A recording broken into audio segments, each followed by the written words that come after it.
Bonjour à toutes et à tous. On commence par la première valeur qui retient notre attention aujourd'hui avec Sanofi. Sanofi et son partenaire américain Regeneron qui ont annoncé la poursuite de l'essai consacré au Praluent, un médicament injectable contre le cholestérol. Cette décision se fonde sur la recommandation d'un comité de surveillance indépendant qui fait suite à la réalisation d'une seconde analyse intermédiaire.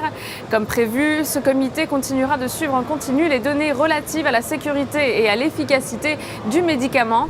Les analystes de l'OPSA sont haussiers sur la valeur et visent des cibles à 81,45 € et 84,80 €. On s'intéresse également à Technip qui est proche d'un gros contrat dans les îles britanniques. Technip se trouve en effet en finale de l'appel d'offres pour la modernisation de raffinerie d'Aruba. Le projet représente environ 680 millions de dollars et consiste en des travaux de modernisation dans le cadre du redémarrage de l'installation. Cette raffinerie des Antilles néerlandaises aura une capacité de 209 000 barils par jour après 18 mois de travaux. Mais on rappelle que le groupe est en concurrence avec le japonais JGC pour ce contrat qui sera conclu dans les prochains jours.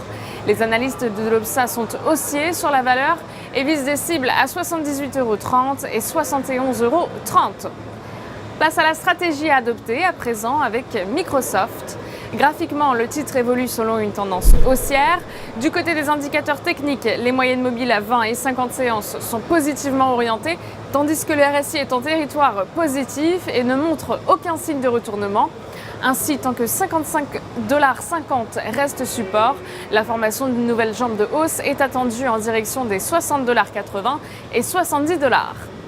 Afin d'appliquer sa stratégie, on pourra se porter à l'achat du Varancol 84-76T émis par Unicredit, de prix d'exercice à 65 € et de date de maturité située au 14 juin 2017. Aujourd'hui, coup de projecteur sur l'indice allemand DAX 30. L'indice est confronté à une zone de défi sur les 10 870 points et s'est retourné à la baisse sous celle-ci. Une poursuite de la phase de repli est attendue en direction des 10 070 points et des 9 670 points. Nous vous conseillons ainsi l'achat du certificat Short DAX DXS7T émis par Unicredit, de maturité au 26 octobre 2018 et d'effet de levier 7. Ainsi, une variation de 1% de l'indice se traduira par une variation haussière ou baissière de 7% du produit. Pour Trading Central, c'est Stéphanie Texier en direct de Wall Street. Excellente journée à tous.